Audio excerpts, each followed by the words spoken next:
जय गणेश गणनाथ दयानिधि, सकल विघ्न कर दूर हमारे। मम वंदन स्वीकार करो प्रभु, चरण शरण हम आए तुम्हारे। जय गणेश गणनाथ दयानिधि।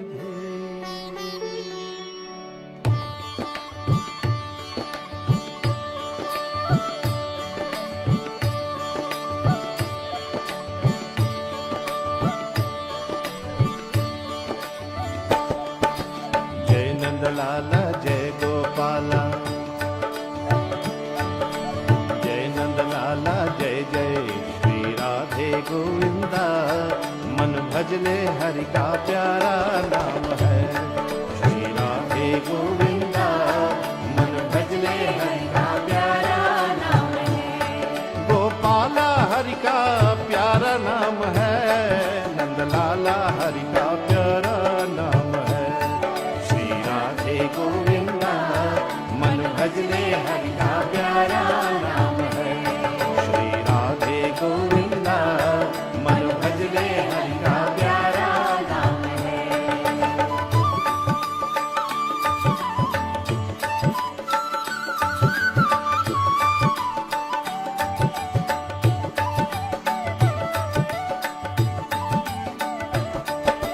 मोर मुकुट सिर तल बनमाला, केसर तिलक लगाए, केसर तिलक लगाए।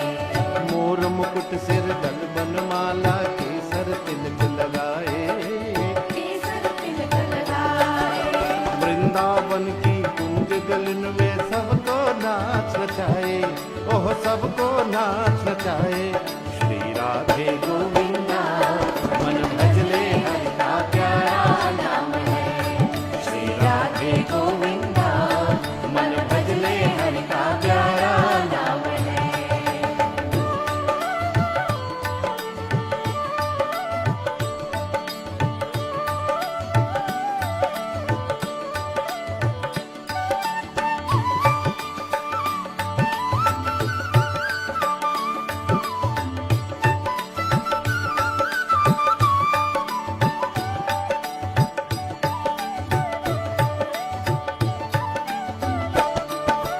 यमुन किनारे धेनु चरावे, माधव मदन मुरारी, माधव मदन मुरारी।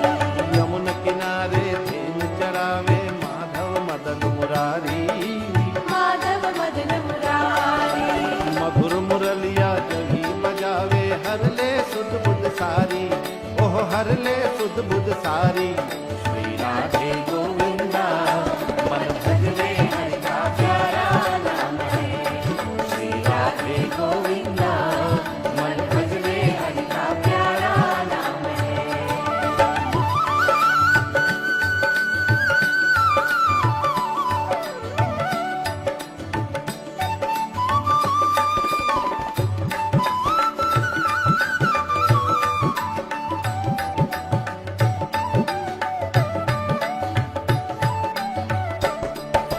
राधा शक्ति बिना न कोई श्यामल दर्शन पावे, श्यामल दर्शन पावे। राधा शक्ति बिना न कोई श्यामल दर्शन पावे, श्यामल दर्शन पावे। आराधन कर राधे राधे, कान्हा भागे आवे, ओह कान्हा भागे आवे श्री राधे गोविंदा। मन भजले हरि का प्यारा नाम है श्री राधे गोविंदा। मन भजले हरि का प्यारा नाम है, गोपाला हरि का प्यारा नाम है, नंद लाला हरि का प्यारा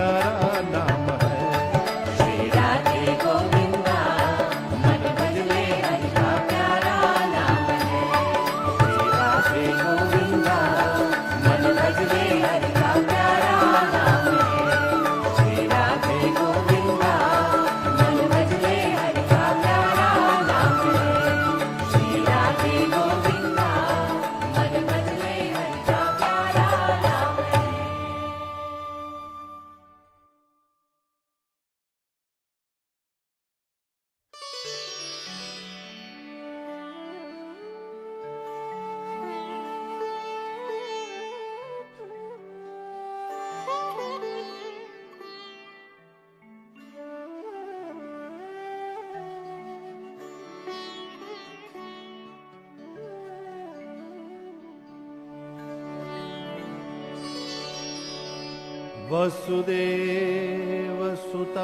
देवम् कंसचानुर्मर्दनम्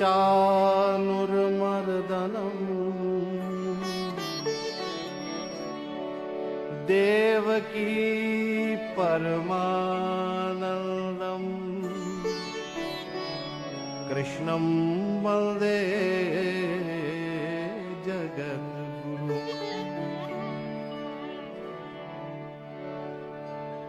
जय कृष्ण हरे श्री कृष्ण हरे, दुखियों को दुख दूर करे। जय जय जय कृष्ण हरे, जय कृष्ण हरे श्री कृष्ण हरे, दुखियों को दुख दूर करे। जय जय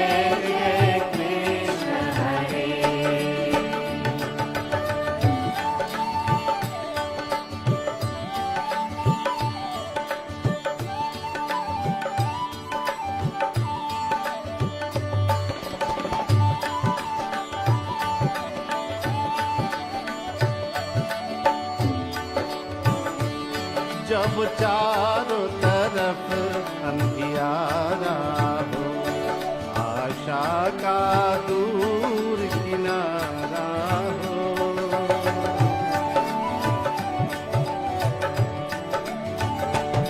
जब चारों तरफ अंधियारा हो, आशा का दूर किनारा हो, और कोई न केवल हारा हो, और कोई न केवल हारा हो, फिर तू ही बेड़ा पार करो, फिर तू ही बेड़ा पार करो। जय जय जय कृष्ण हरे, जय कृष्ण हरे श्री कृष्ण हरे, दुखियों को दुख दूर करे। जय जय जय कृष्ण हरे।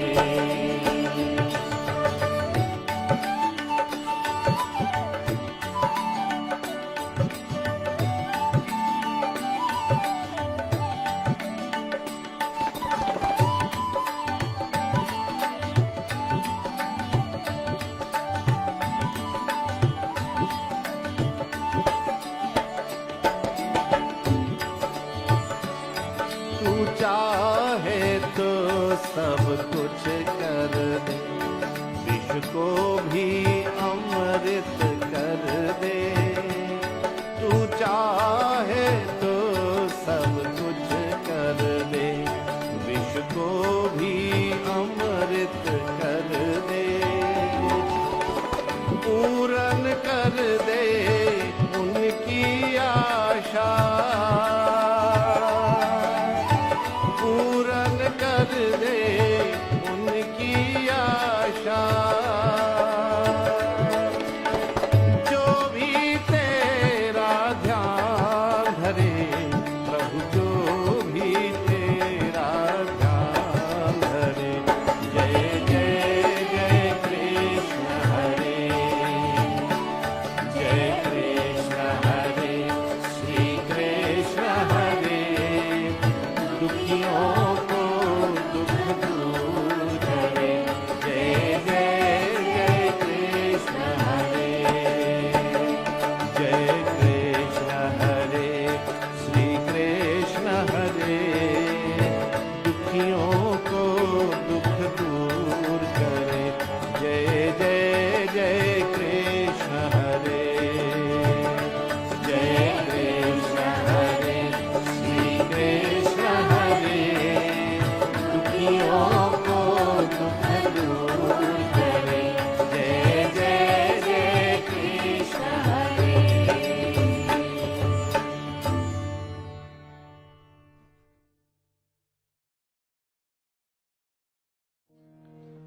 हनुमान चालीसा। श्री गुरु चरण सरोज रज निज मन मुख रसुधार बरनो रघुवर विमल यशु जो दायक फल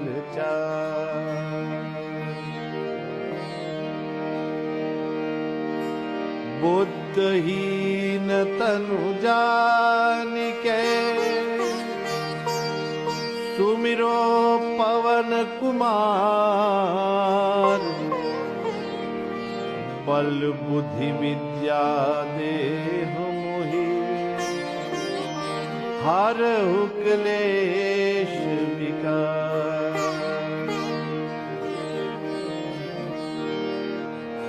जय हनुमान ज्ञान गुण सागर जय कपीस तिहु लोक उजागर राम दूत अतुलित बल धामा अंजनी पुत्र पवन सुत नामा महावीर विक्रम बजरंगी कुमत निवार सुमत के संगी कंचन वरण विराज सुवेशा कानन कुंडल कुंचित केशा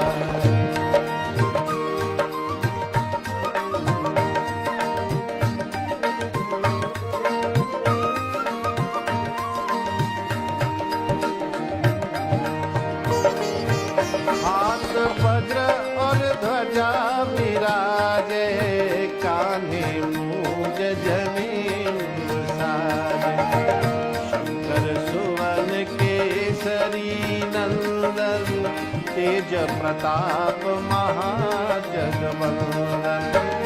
विद्यावान गुणी अति चातुर राम काज करिबे को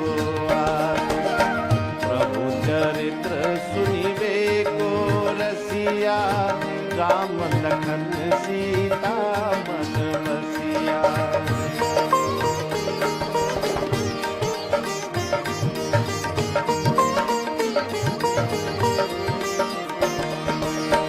सूक्ष्म रूप धरि सियहि दिखावा विकट रूप धरि लंक जरावा भीम रूप धरि असुर संहारे रामचंद्र के काज सवारे लाय सजीवन लखन जियाए श्री रघुवीर हर्ष उर लाए रघुपति कीन्ही बहुत बड़ाई तुम मम प्रिया भरत संभाई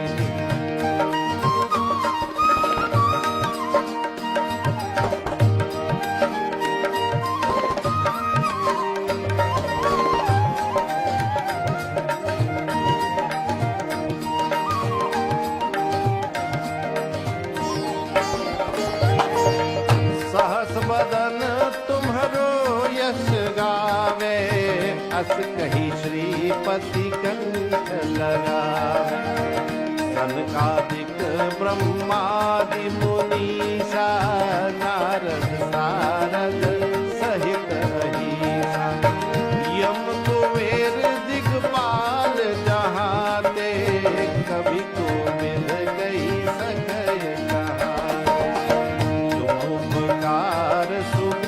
वही कीन्हा राम मिलाए राज पर दीन्हा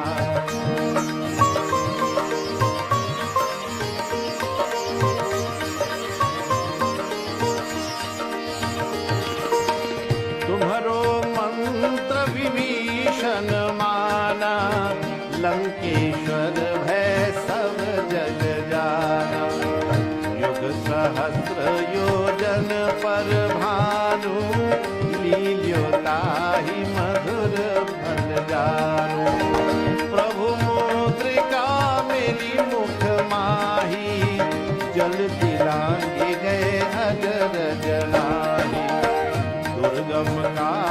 जगत के जेते सुगम अनुग्रह तुम्हारे देते।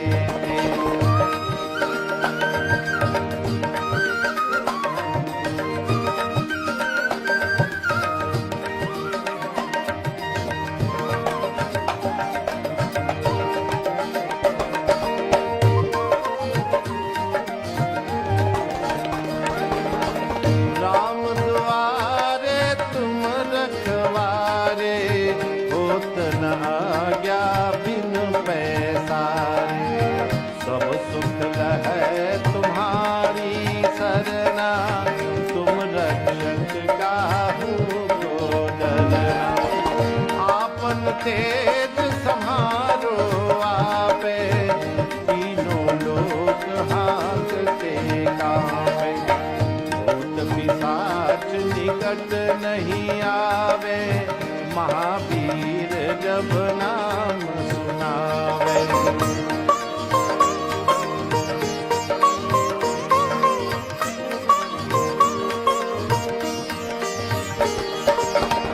नासै रोग हरे सब पीरा, जपत निरंतर हनुमत वीरा। संकट ते हनुमान छुड़ावे, मन क्रम वचन ध्यान जो लावे। सब पर राम तपस्वी राजा, तिनके काज सकल तुम साजा। और मनोरथ जो कोई लावे, सोई अमित जीवन फल पावे।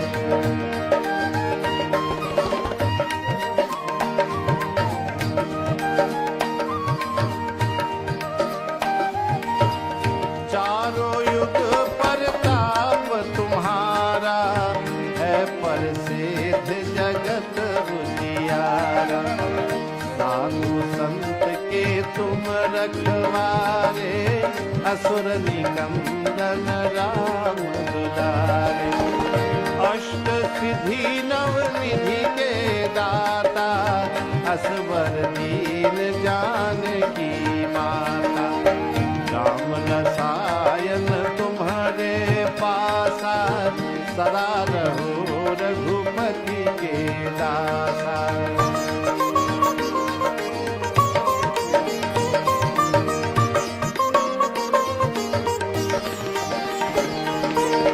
तुम्हारे भजन राम को भावे, जन्म जन्म के दुख बिसरावे। अंत काल रघुवर पुर जाई, जहाँ जन्म हरि भक्त कहाई। और देवता चितना धरई, हनुमत से सर्व सुख करई। संकट कटे मिटे सब पीरा, जो सुमिरे हनुमत बलबीरा।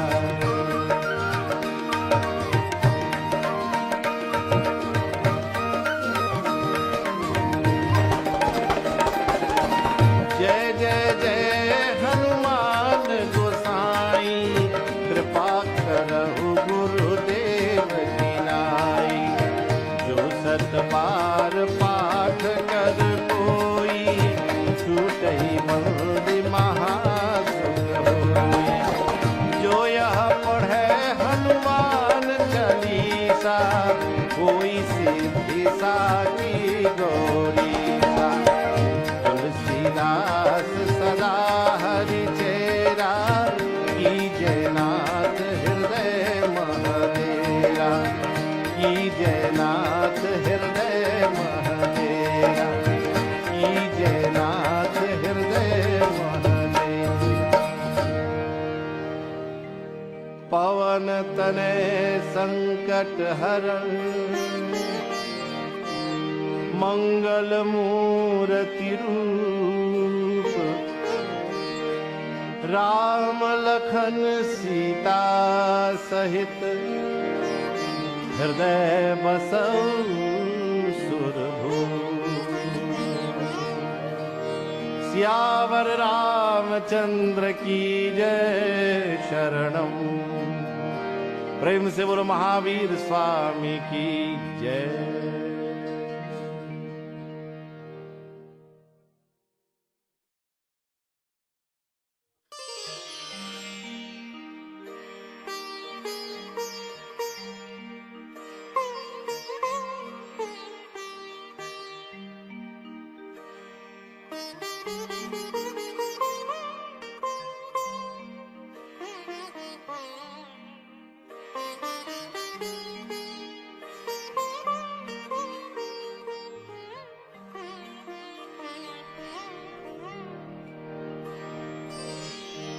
जो कुछ किया सो तुम किया, मैं कुछ किया नहीं। जो कुछ किया सो तुम किया, मैं कुछ किया नहीं। कहो कहीं जो मैं किया, तुम ही थे मुझ माही।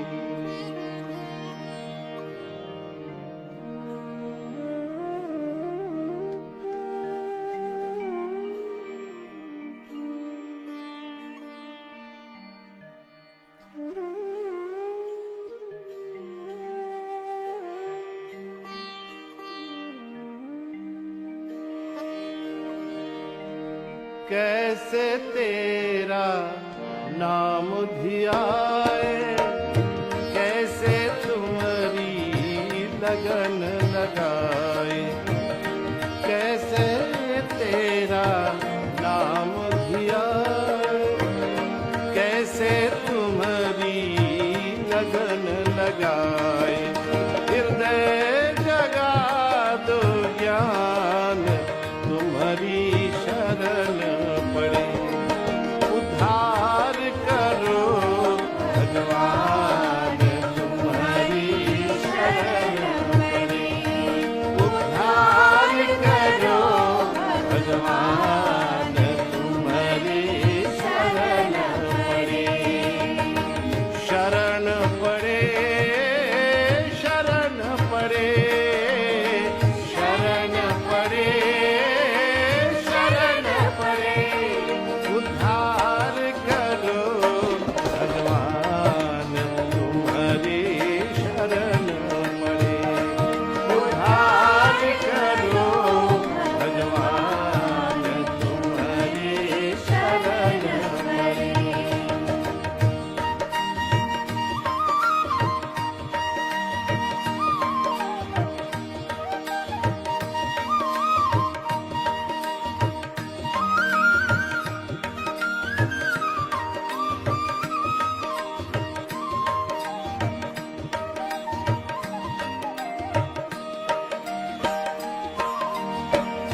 पंथ मतों की सुन सुन बातें, द्वार तेरे तक पहुँच न पाते। पंथ मतों की सुन सुन बातें, द्वार तेरे तक पहुँच न पाते। भक्त के बीच जहान तुम्हारी शरण पड़े। उद्धार करो भगवान तुम्हारी शरण पड़े। उद्धार करो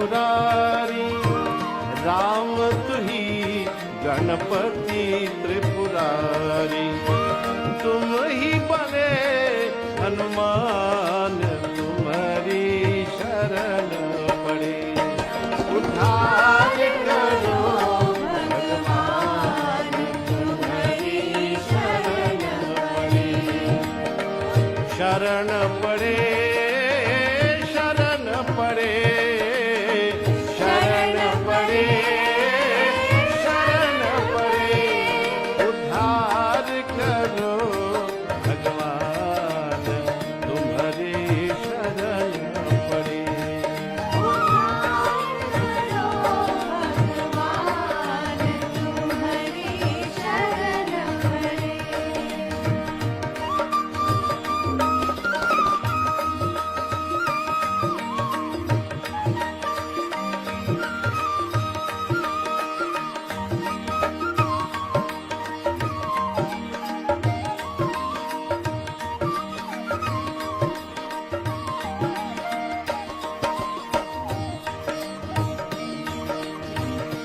ऐसी अंतर ज्योत जगाना, हम तीनों को शरण लगाना, ऐसी अंतर ज्योत जगाना, हम तीनों को शरण लगाना, हे प्रभु दया निधान, तुम्हारी शरण पड़े, उद्धार करो भगवान, तुम्हारी शरण पड़े, शरण पड़े, शरण पड़े, शरण पड़े, शरण पड़े, उद्धार करो भगवान, तुम्हारी शरण पड़े, उद्धार करो भगवान तुम्हारी शरण पड़े।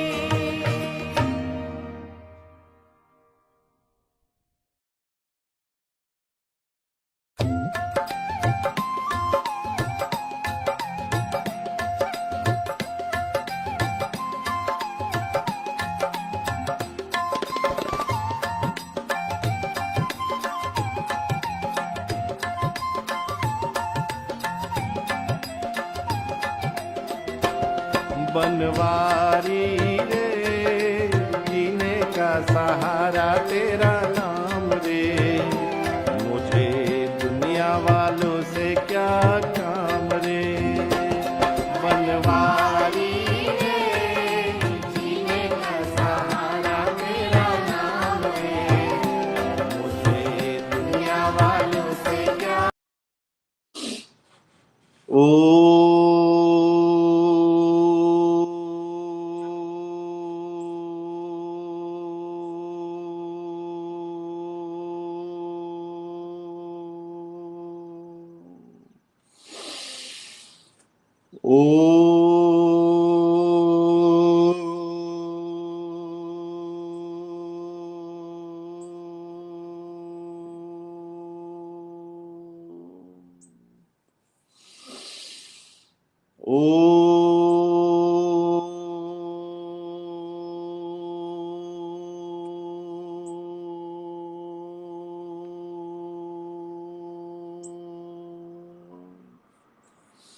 ॐ प्रातस्मरामि हृदि संस्फुरतात्मतत्त्वं, सच्चित्सुखं परमहंसगतिं तुरीयम्, यत्स्वप्नजागरत्सुषुप्तिमवेति नित्यं, तद्ब्रह्म निष्कलमहं न च भूतसङ्गः।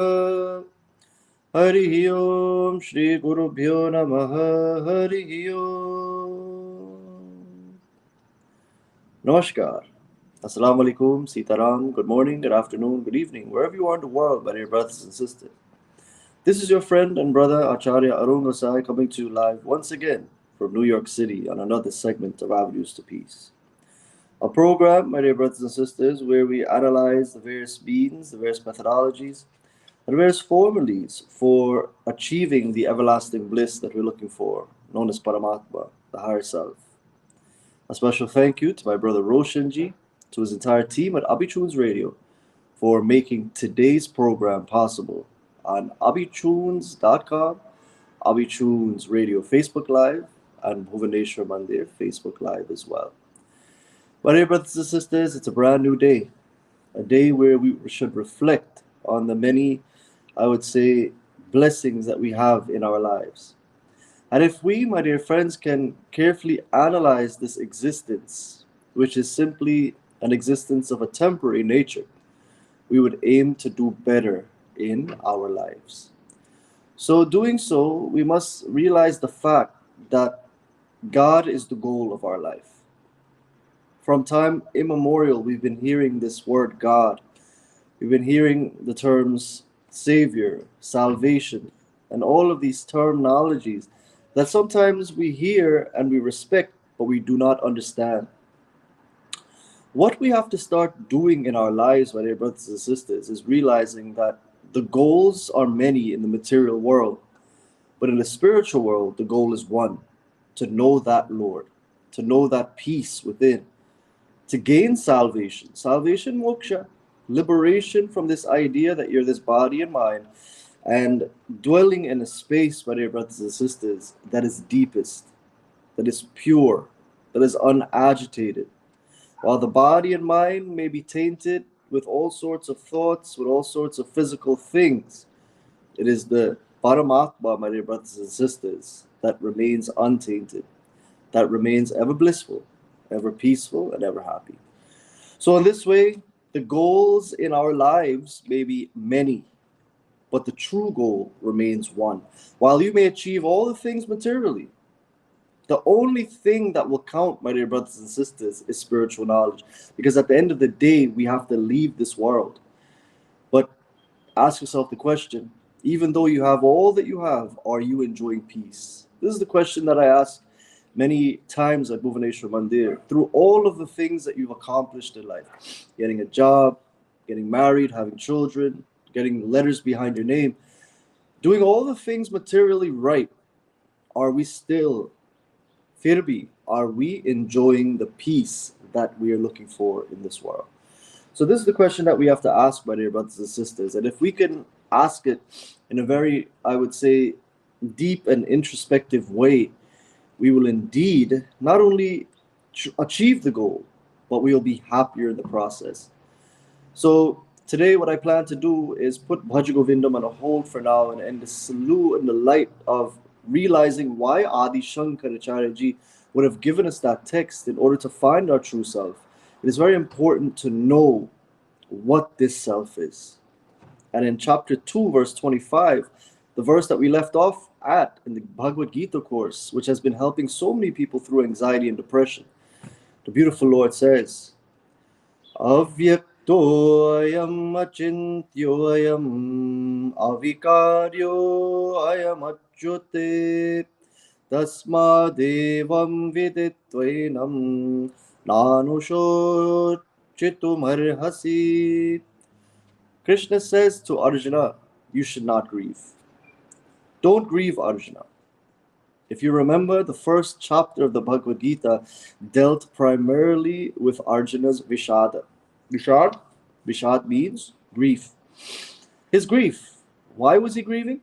Because of material objects, material people, places, the situation he was in. He was actually pulled away from God like many of us are. And if you come to Bhuvaneshwar Mandir, you will know what the concept of God and Dharma is. The concept of God and Dharma is peace. Once you've gained that peace within, no matter what the situation prevailing, you can't help but see peace even in that. You see, if you're not connected to the Lord, if you're not connected to peace, especially in this world that we live in of coming and going, what can very well take place is the world can smash us to pieces. So you have a choice. I have to say, again, to the people at Bhuvaneshwar, there are devotees, I tell them that they have a choice in this life. You can either side with God, side with Dharma, or side with unrest, adharma. and chaos. There's no in between, there's only these two sides of the road. If you stand in the middle of the road, you get squashed. So, what we have to do, my dear brothers and sisters, is we have to choose a path, the path of the enlightenment or the path of ignorance, the path of truth or the path of the false, the path of justice or the path of injustice, the path of peace or the path of unrest. And it is only when you reach the goal of God. Again, God is not some person in the sky or being in the sky that's ready to sin you or damn you or none of that. We actually do that to ourselves by way of our actions and thoughts. So let's not think God is in charge of that. People say, "Oh, Acharya, what about karma? What about fate?" Fate and karma is in your own hands. Whatever you do today will yield the fruit, and God has nothing to do with that. That's between you and your actions. It is kind of like how a father may treat a son. He may say, "Son, let me talk to you. Your actions in this world are going to determine your future. I am busy at work. I am busy doing everything." That's what father tells his son. So father can't babysit the son. The son must make a decision for himself. Similarly, God is that power within you that allows you to make a decision. So what you have to ask yourself is, am I making the right choices for my karma to be bright, for my karma phalas, the result of my actions, to be that which are favorable for me? Otherwise, my dear brothers and sisters, we are going to simply wallow when we do the actions that are pleasurable now and dangerous for me, and they yield bad fruit that we have to suffer for later on. So the choice is yours. You can choose the path of vritti or nivritti, the path of truth versus the path of false, the path of sat versus the path of asat, the path of peace, shanti, or the path of ashanti, unrest. You have to make that choice. In allowing us to make this choice, Bhagavan has given us what is called the intellect. If you allow your mind to make a choice for you, it's going to choose the path of Shreya, the path of prayers, the path of that which is pleasurable now, but we pay the piper later on. But it's the intellect that allows you to choose the path of Shreyas, doing that which is necessary now for my future growth in my life. So what is the path of Shreyas? The path of Shreyas is going to Mandir, getting involved with a bona fide guru in the teachings of the guru, establishing a relationship with the knowledge, and transforming your mind finally from ashanti, from unrest, to shanti, peace. And this can only come when you align with dharma, align with God. So what is this God? What is our true self? It is said, avyaktaha, the self is unmanifest. Now many people say in chapter 2, that Krishna is speaking about the soul. You're absolutely right. He is speaking about the Jivatma in some verses, but you have to pay careful attention. And here's where the study under a bona fide guru or the study of Vedanta will help you when you analyze the Bhagavad Gita, like we're analyzing it every single Wednesday from 5:30 to 8 p.m. at Bhuvaneshwar, word for word. And again, we're aiming to get past anxiety and depression through understanding our true self. So when you understand that it's not only speaking about the soul here, but it's speaking about the higher self. Krishna speaks in this particular verse about not Jivatma, not your soul, not your mind and intellect, but he's speaking about that which is even higher than your soul, that which allows the soul to even be manifest. In Panchadashi, they speak about the Natika Deep. The Natika Deep means that light that shines upon the actors of a stage. Your mind is that stage upon which all of these acts take place. Your body, your mind, who you think you are, the 5 hats that you wear maybe. You may be a lawyer, you may be a doctor, you may be mother, you may be father, you may be son, you may be daughter, friend. Whatever the role you're playing, understand that it's all in your mind. So your body is actually in your mind. Your mind is in your mind. Everything is in your mind. And if your mind is at rest, my dear brothers and sisters, you will enjoy this world that is projected. It is as easy as that. But this can only come when we engage in spiritual knowledge, when we transform this mind, when we filter the mind from all of its impurities, from all of its agitations, by way of identification or tadatmya with the body and mind, when we could finally cleanse the karya karana, the antakaran, we will actually be free from the karya karana sanghat, which is the body and mind and cause and effect relationship that we are bound to. So what we have to do, my dear brothers and sisters, is realize the fact that Krishna, yes, speaking about the soul in chapter 2, that water cannot wet it, wind cannot dry it cannot be cut, etc. We have to understand that yes, that is a transmigration of the soul, right? The soul can never be cut, wet, dry. It can never die. Krishna is giving Arjuna the reasons why he should not grieve for the people he's about to slay as a warrior. But deeper than that, Krishna begins to speak, my dear brothers and sisters, of the Paramatma, the higher soul, the super soul, your true self, that is like that Natika deep, that light that shines upon the mind, that gives it illumination. What does he say? The soul is avyaktaha. The soul, the self, the higher self, avyaktaha. It is unmanifest.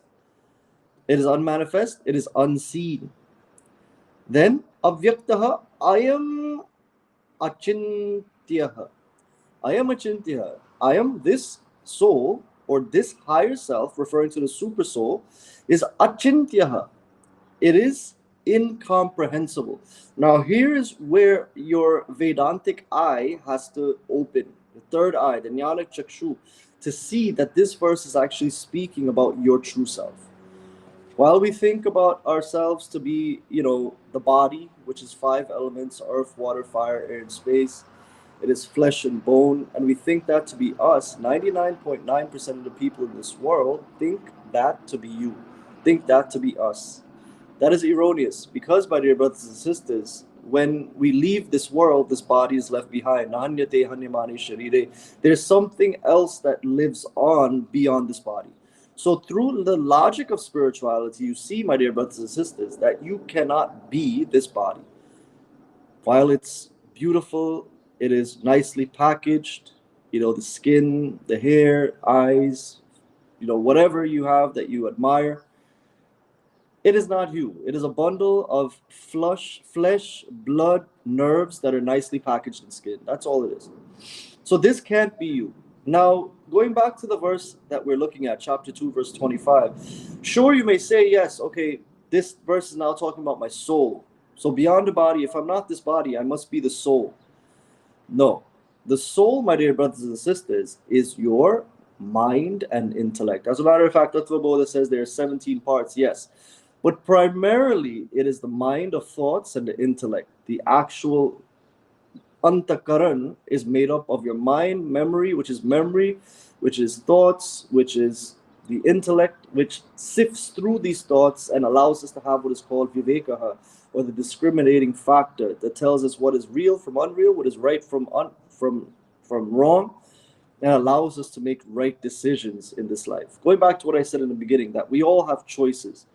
You can choose the right path, you can choose the path of peace, or you can choose the path of ashanti, unrest. It is up to you. And I don't need to tell you what you need to do in order to do that. You could actually choose today. If you haven't made the right choices before, choose today to elevate your soul.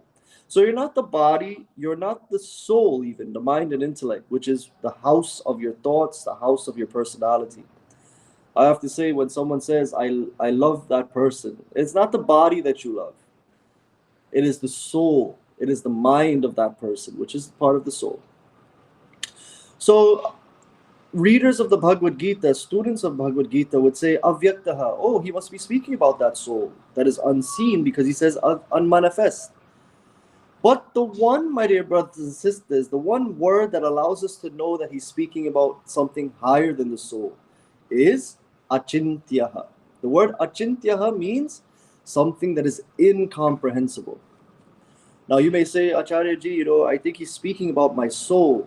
So he's not speaking about my body. I understand I'm not this body.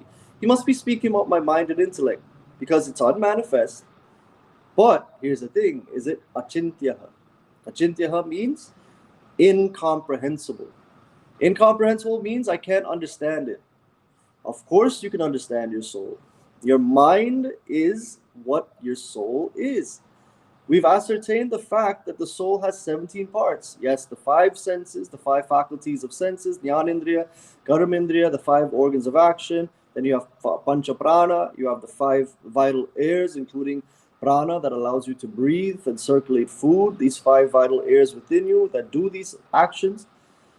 And then you have the mind and intellect. So we do know what that Jivatma is. And if you want to get to know who a soul is, you start speaking to them. Whether they're nice to you or not so nice to you, you'll start to understand what their soul is. So this verse is not speaking about that, the soul that we know to be us too. So what you have to start to know is that you have to start to go by negation here. You're not the body, neti neti. You're not the body, not this, not that. You're not the body, you're not the soul, which is the mind and intellect and 15 other parts. But you are something that is achintyaha, unthinkable, unimaginable, incomprehensible. It is simply that which is like that light within you that is shining upon the stage of the mind where all of these actors, including you, take place. I want you to think about this for a second. This light that shines on that stage, imagine the audience is pitch black. There's that one light that shines upon that stage. Imagine you're watching Hamlet or some Shakespearean play, and they're all acting dressed in their medieval outfits. And there's that one light that is shining on all of the scenes that are full of wonderment, the scenes that are full of horror, the scenes that are full of betrayal, the scenes that are full of friendship. There's that one light that is shining upon all of those actors. And that one light is called the super soul, Paramatma, the consciousness, or God. And that one light is you. Where you have thought yourself to be the actor, which is the body, the mind, which is the script, you are none of that. You are that light within that is shining, untainted, without desire. It is achintya, it is unimaginable. It is just an experience. Again, if I ask you to taste sugar, you may say the sugar is sweet, but is that a true description of sugar? Only when you've tasted and experienced sugar can you know what sugar tastes like. No words can really express or suffice what sugar really is. So like that, when you have your aparoksha anubhuti, one's own self experience by your brothers and sisters, you'll begin to be all blissful, no matter if you have something or not. You'll begin to be all joyful, an all joyful witness of what you're seeing in your mind. And when this takes place, you have gotten somewhere spiritually. So while the self, your true self, is incomprehensible, it is not truly understood. Why? Because you can't describe it. Krishna says, Buddhir Buddhimata Masmi. Yes, I am the intelligence in all things intelligent. I allow the body to grow. I allow mitosis, meiosis, cell division to take place. I allow the seedling to grow into a fully blossomed redwood tree. But no one can really understand, my dear brothers and sisters. No one can really understand the plays of the Lord. The play of that supreme reality that is within you. So incomprehensible means there's no definition of it. It is simply known as Sat, truth, consciousness, bliss. It is simply known as something that can never end, something that is forever, something that continues, even though the soul may merge and also the body may perish. So avyaktaha, it is unmanifest. Ayam, this self, is achintyaha, it is unthinkable. Ayam avikaryaha, it is without any vikar, without any modification. It doesn't change. Your soul can change. Your mind can be one way today, different tomorrow. So there is another word here, a Vedantic term, which Krishna uses, my dear brothers and sisters, and he pulls these words from, yes, his own manas, but he pulls this out of even the Upanishads. The Bhagavad Gita, you will see some verses are exactly from the Kathopanishad. So Krishna, being the master of all the scriptures, he's actually pulling these verses from the Upanishads as well, that deal primarily with the higher self and realization of your true self. So avikara, something that doesn't change. Your mind can change, your body changes, but that which is your true self never changes. It is beyond, my dear brothers and sisters, any change. It is beyond any modification. It is the silent, unchanging witness that is your true self. During this month of Shravan Mas, what do we say? Chidananda Rupaha Shivoham Shivoham Chidananda Rupaha Shivoham Shivoham.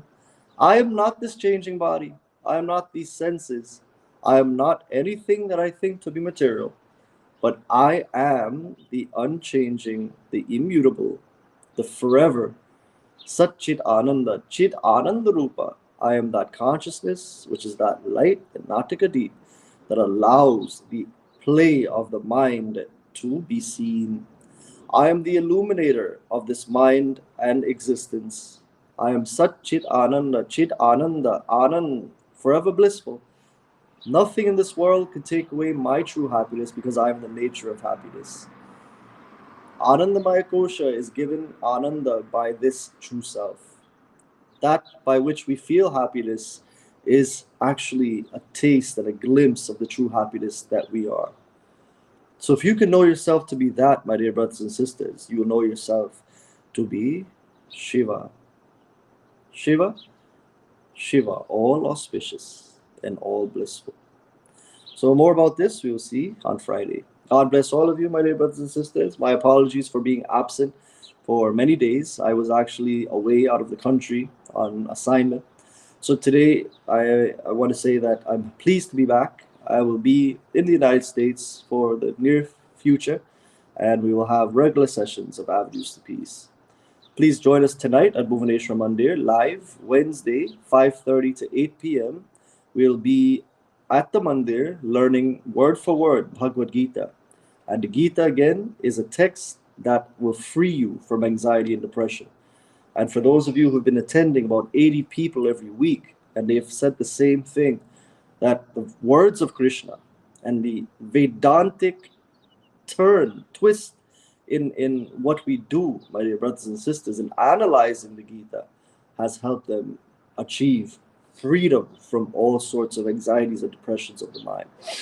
So please join us, 5:30 to 8 p.m. in Bhuvaneshwar, 86-06, Wadawad Avenue, and you too will learn how to get over anxiety and depression, word by word, verse by verse, through the words of Krishna. God bless all of you. For more information about what we do at Bhuvaneshwar, please visit the website, bmny.org. Jai Shri Krishna. Hari Om. Shanti.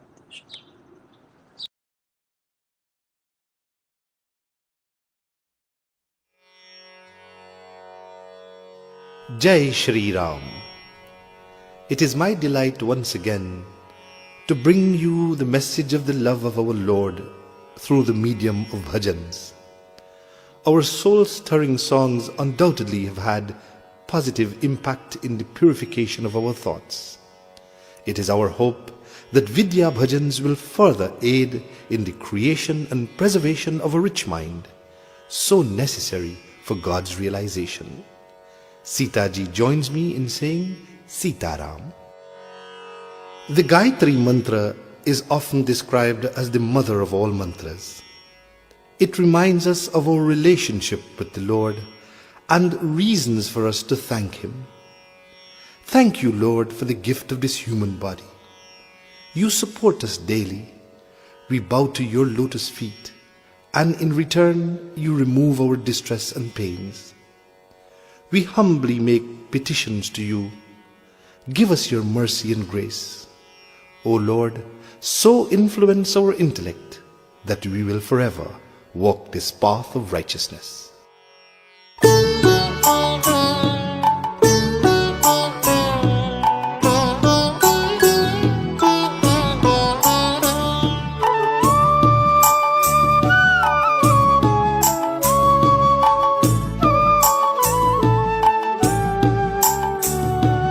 Om Bhurbhuvah Swaha तत्सवितुर्वरेण्यं भर्गो देवस्य धीमहि धियो यो न प्रचोदयात्। ॐ भूर्भुवः स्वः तत्सवितुर्वरेण्यं भर्गो देवस्य धीमहि धियो यो न प्रचोदयात्। ॐ भूर्भुवः स्वः तत्सवितुर्वरेण्यं भर्गो देवस्य धीमहि धियो यो न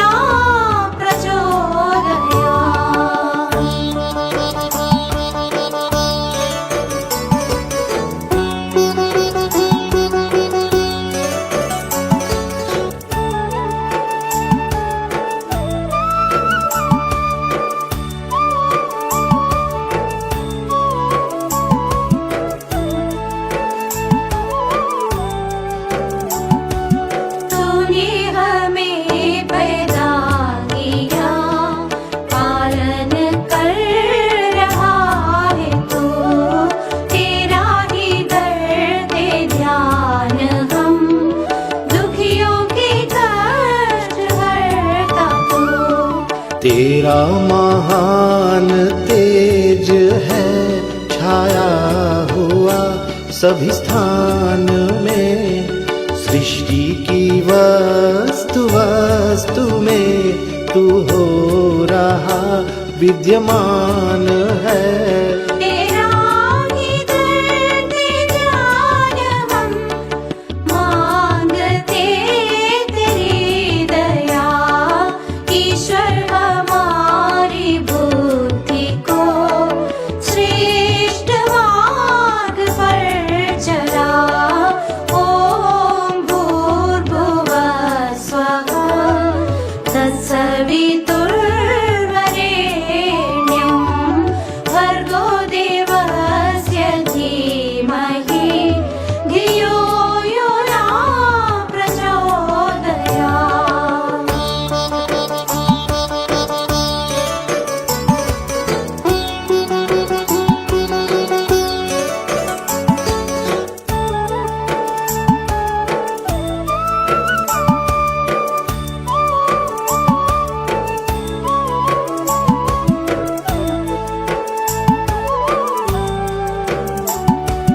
तूने हमें पैदा किया, पालन कर रहा है तू, तेरा ही धरते ध्यान हम, दुखियों के कष्ट हरता तू। तेरा महान तेज है छाया हुआ सभी स्थान में, सृष्टि की वस्तु वस्तु में तू हो रहा विद्यमान है। तेरा ही धरते ध्यान हम, मांगते तेरी दया, ईश्वर हमारी बुद्धि को श्रेष्ठ मार्ग पर चला। ॐ भूर्भुवः स्वः तत्सवितुर्वरेण्यं भर्गो देवस्य धीमहि धियो यो न प्रचोदयात्।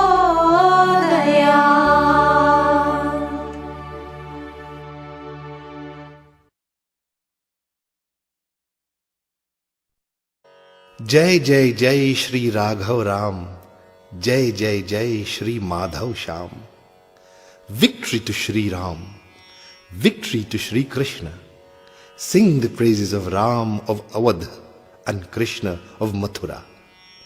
Victory to Ram who holds the bow and arrow.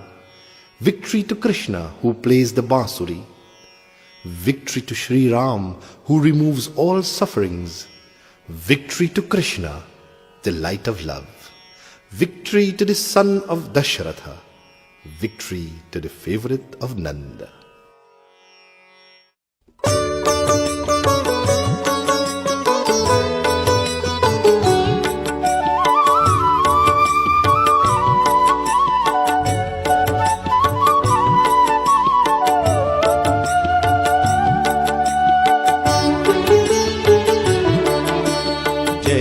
जय श्री राघव राम, जय जय जय श्री माधव श्याम, जय जय जय श्री राघव राम, जय जय जय श्री माधव श्याम। अवध निवासी सीताराम, मथुरा वासी राधे श्याम, अवध निवासी सीताराम, मथुरा वासी राधे श्याम।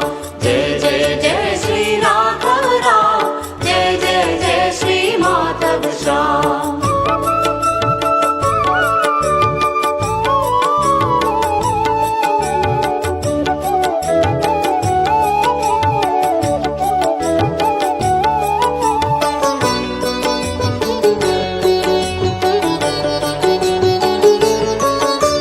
धनुषधारी जय सीताराम, मुरलीधारी